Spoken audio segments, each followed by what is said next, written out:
You have no idea how hard I work at making these thumbnails not look really nuts. I work pretty hard. Welcome back.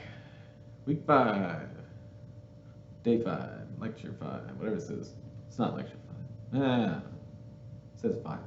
5 ways to negotiate. So today, we're starting to get in the weeds a little bit, right? Starting to dig around a little bit and say, okay, I've got an offer in hand. Been thinking about my choices. How do I actually ask for those choices? So we're going to try to break this down into sets of 5s. 5 ways to negotiate today. What is a negotiation, first of all? Well, it's a process, 2 or more parties working toward an agreement, of course. Everyone knows that. Not everyone. The goal that some folks don't necessarily know, though, is that you're not trying to win a negotiation at any cost, right? Because there actually is always a cost in the background. Ideally, you walk away from a negotiation feeling as though you've got good value, and hopefully the person on the other side of that negotiation feels the same exact thing, if they got some good value too. So when we talk about negotiation, we're really talking about a lot of different processes. So it makes it a little simpler if we break down a few of the key terms. So here's 5 basic terms for us to kind of start with. The first one here is an RP, or a reservation point, or a resistance point, depending on who you're talking to. And what this is a point at which the BATNA, oh, we don't know what that is yet. Well, we're going to find out in just a minute, becomes preferable to starting or continuing a negotiation. So that's a lot of language to basically say, this is my walk away point, or this is the point at which I will no longer negotiate. So for example, let's say that this line down here represents a negotiation. Here's some value 0, and here's some infinite value if you keep going on the line, right? Let's say that I have a resistance point right here. Okay, maybe I won't accept a job that's going to pay me less than $40,000 or something like that, right? And then the person hiring me is saying, I won't offer a job that's paying more than $60,000 or something. So my RP is 40K, hires RP is 60K. The room for us to negotiate is really between 40 and 60, right? Because if we go below that line, I walk away. If we go above that line, the other party walks away. So these are our resistance points, the points that sort of define our negotiation room. And so that space in between, that negotiation room I just referenced, is our number 2 term here. It is the zone of possible agreement, or the bargaining range, right? It's a range at which we can still discuss things. So in that last example, between 40 and 60K is our range that we're discussing things in. If we go outside of that range, there's no possible agreement, right? Because one or the other of us is going to walk away. So that range could be positive or negative. If it's negative, there won't be any settlement or agreement unless one or the other decides to change their reservation point.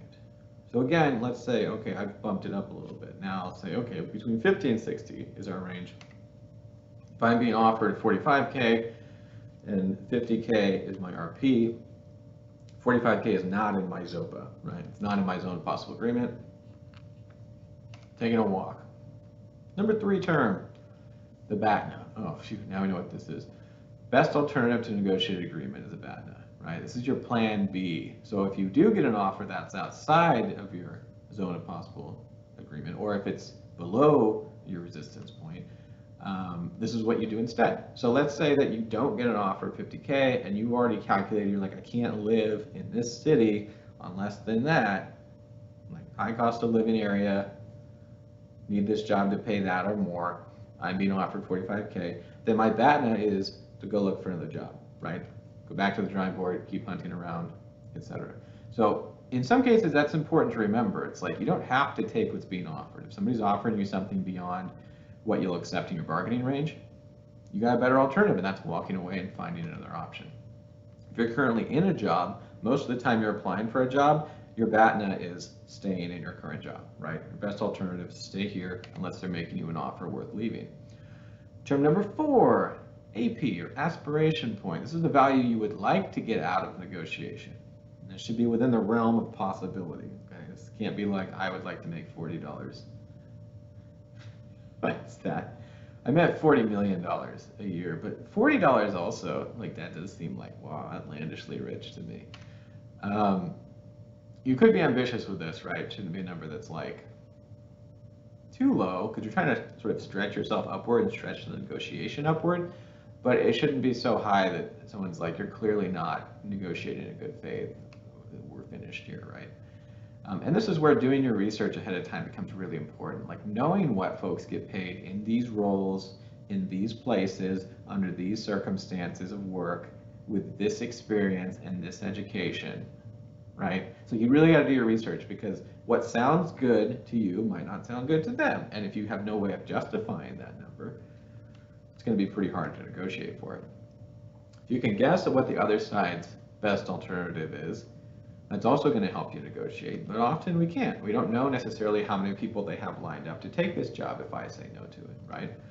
So your aspiration point is this yellow line on our graph down here, and it's got to be high enough to sort of stretch the negotiations upward. But again, if you're going far beyond the other side's resistance point, it's going to be pretty hard for you to actually realistically argue for that. The fifth term here we're going to look at is expanding the pie. That's what Alice has here. It looks like a cake, but in this case, we're going to make it a pie. We're going to add elements to a negotiation which help make one or both sides gain more. Okay?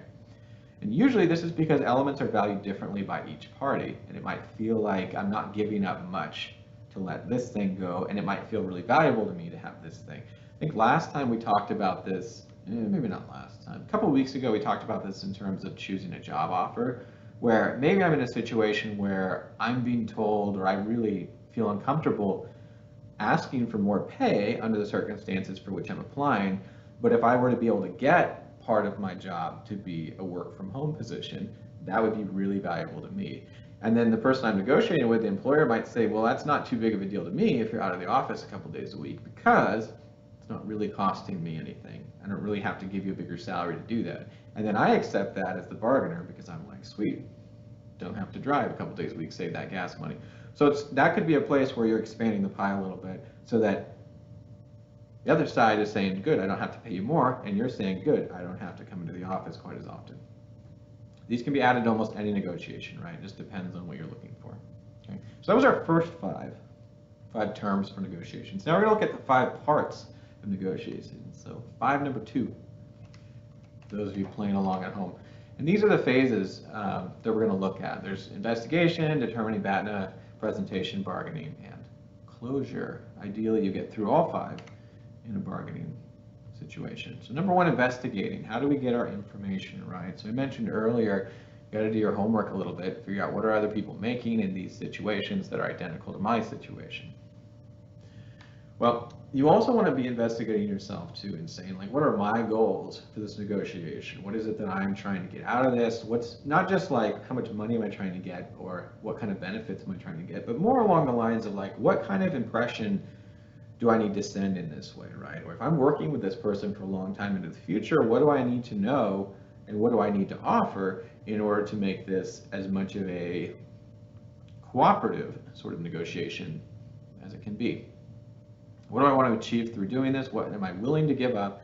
What am I not willing to give up? So like I said, maybe I'm willing to give up extra salary if I'm getting flexibility at work instead. Or maybe I'm willing to give up, these bonuses if I'm getting a better healthcare offer.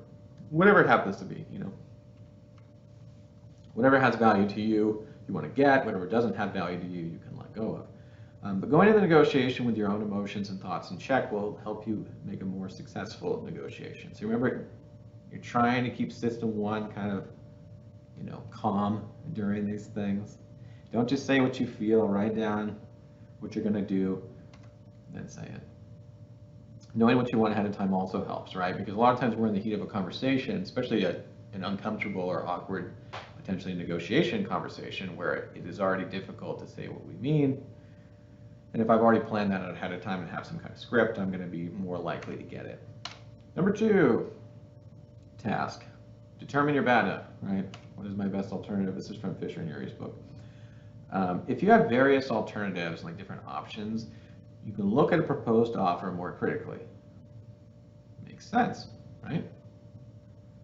That's why they say like the best time to look for a job is when you already have a job, because you already have a great alternative. If it doesn't work out, I still have a job. When you're in a situation where you need to get a job and you have no really strong alternative, it's harder to negotiate, right? And that's why you don't necessarily have to negotiate all the time. It's not what I'm saying here. It's more like you have permission to negotiate a lot of things in a lot of cases. And you really have to be the one that evaluates whether or not this is the time to ask for this.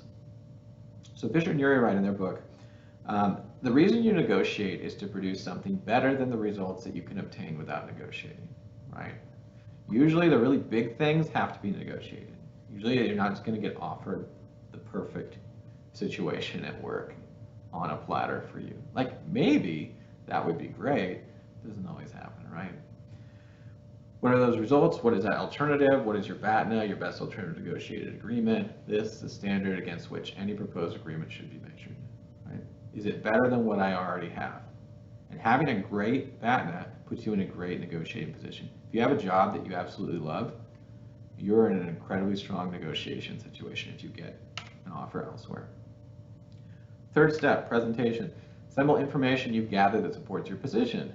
In job hiring or salary negotiation, it's always good to have facts, right? To be able to say on paper, this is what I've contributed, or this is my experience, this is my education, this is what I've done, here's how I've demonstrated that I can do this job very well, I'm not just a replacement level worker, I'm going to be, above and beyond, all that stuff. The more you can make it objective or seem objective, the better your odds of negotiating. So present it not in the manner of like, yes, I would like this, but more, I've earned this. Okay? Whatever that looks like for you. That's also why it's so important to be making your resumes, and keeping track of all that stuff that you've been working on outside of the classroom and also inside the classroom as you head towards that goal. And number 4, bargaining. When you are actually in that negotiation, when you are bargaining, ideally, again, you're trying to seek agreement on some level. You're not trying to divide. You're not trying to create a problem for somebody else. You're trying to get to a solution for both of you. And that will also involve making concessions, right? You will not actually get everything you want. It's not realistic, okay? Giving up one thing to get another thing is not like weakness or whatever, right? That's negotiation, that's bargaining. Then it helps you move towards a conclusion that's mutually beneficial. Concessions you can make could involve money or how your time is used at work or resources, responsibilities, autonomy, all those things and more. And one key is asking questions, right? If somebody says, well, we can't do that, ask why. Why can't we do that? Maybe you can solve their problem in a different way than they anticipated, right? Final piece here is closure. Both parties have come to some agreement, hopefully, and are walking away, or you're walking away for different reasons because you didn't reach an agreement. Many negotiators assume that if their best offer has been rejected, then it's over, it's done, right? It's like, if you didn't hit my RP, it's over. If we're not in the ZOPA that I envisioned ahead of time, we're done here. But the book suggests that savvy negotiators might be able to see that rejection as an opportunity to learn. And I think they might be onto something here, right? And usually, if negotiations break down, it's pretty clear why. Like maybe the two sides were just so far apart, it wasn't going to happen.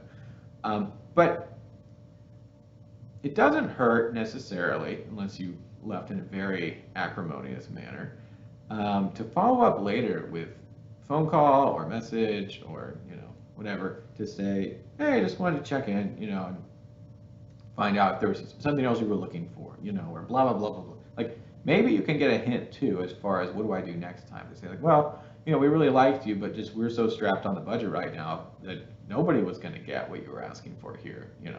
That's not them being necessarily cruel, it's just them being realistic about who they can hire.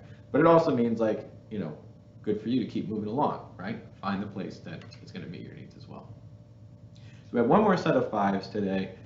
We have 5 terms, we have 5 parts of negotiation, now we have 5 conflict styles in negotiation. So these are the 5 styles: competing, accommodating, avoiding, compromising, and collaborating. They're over here on this grid, which kind of makes sense and kind of you're like, but it's supposed to be sort of a graphic way of representing, what you get. So in competition, you get more. It's higher up, right? In avoidance, you get less. It's down at the bottom.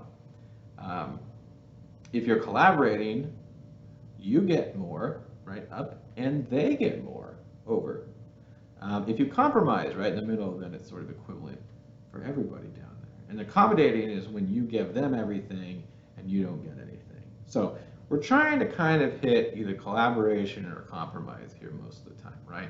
Where we get something equivalent to what the other side's getting, and collaboration is great because then we're even building more, right? We're expanding the pie. So that's kind of what we're heading for, hopefully, as we negotiate something that we all benefit from.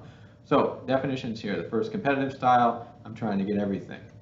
Accommodative style, I will give you everything, I'll accept anything you offer me. Avoidance style is, we're not even going to negotiate, right? Compromising style says, let's split the difference.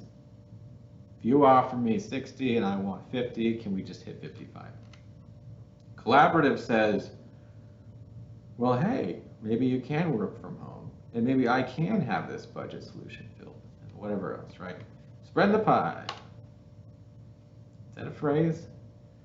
I don't know. Passing the pie? I guess it's just expanding it, huh? Competitive conflict negotiation style. So style number one, competing, sort of, if you put it under the microscope, there are times when being competitive is important. And that's when, if there's like a real emergency, if you don't get your way, then you best be arguing for that, right? Also, if you're right about something you're negotiating, and being right is more important than the relationship you have with the other person, by all means, be competitive about it. Say, nope, you were wrong, and you're dumb, and here's why. It's also appropriate if the issue is relatively minor and other people that you're negotiating with don't really care about the result, right? If it doesn't matter, it's fine to be competitive. There's no lasting damage. Competing, though, is inappropriate if you haven't actually tried to collaborate with the other person in the first place, if cooperation from others is an important part of this task. Like if I'm going to need other people in the future, I probably need to not be competing with them. I need to be bringing them aboard and cooperating. It's not really appropriate if you use it automatically for all the conflicts that you have, because you will soon be shunned by society. And finally, if it's going to diminish self-respect of others, it's probably not really good. Make other people feel bad for no reason. So there is reason sometimes to be competitive in negotiations. It should not be your first go-to, though, especially on the job. Number two, the accommodative style. So this is helpful or workable or appropriate when you've got an issue that you don't really care about. Like, you can let the other person win just fine because you don't care, right? This does not impact you. I do this a lot of work. It's also if you're powerless, but you don't wish to, like, block anything. It's like, sure, I can't do anything about it anyway, go for it. It's like being a parent, right? It's accommodative when you realize you're wrong about an issue as well, and you're like, you know what, I saw this wrong, I'm gonna let go of it, okay? So there's good times to be accommodative. It's inappropriate if you're going to be resentful based on the solution here. Like, here, I can't do anything about it, I can't stop you, but I'm going to be mad at you forever, right? That might not be so good. If you use it all the time just to be accepted by others, that's probably not so good either. It's a pushover at that point. And if others want to collaborate and are going to feel like they're bossing you around, if you're just like, fine, do what you want, right? We don't use this style all that much. And again, it's partly because we don't want to be powerless in these situations, and we want to have something that we can speak to. The third style is avoidance. So avoiding confrontation or conflict is appropriate in negotiations if the issue is really minor. It's like, why argue about it if it's minor? It's like if you go and you try to negotiate salary, benefits, and work situation and retirement and healthcare and all that stuff. And then you start negotiating like the chair that you're going to sit in at work, and the kind of pens you want to use, and like the minute to which you want to take your lunch and stuff like that. It's like, yeah, just stop, right? These issues are not that important. It's like, choose your battles, save them for the big things, try not to waste them on the little things, right? So avoiding those really minor ones is just fine. Or if the relationship is not that big of a deal. If it's like someone I'm never going to see again, avoiding conflict is not the worst thing in the world, right? So like at a traffic stop with somebody else, it's like, I'm gonna see them again, so I should probably not shoot them. If time is really short and a decision is not necessary, feel free not to make one. And if you have no power, but you would like to block another person, then you can avoid engaging with them so that they cannot complete their task of engaging with you. Feels really petty though, doesn't it? Avoiding is inappropriate when you're dealing with a relationship and an issue that you do care about.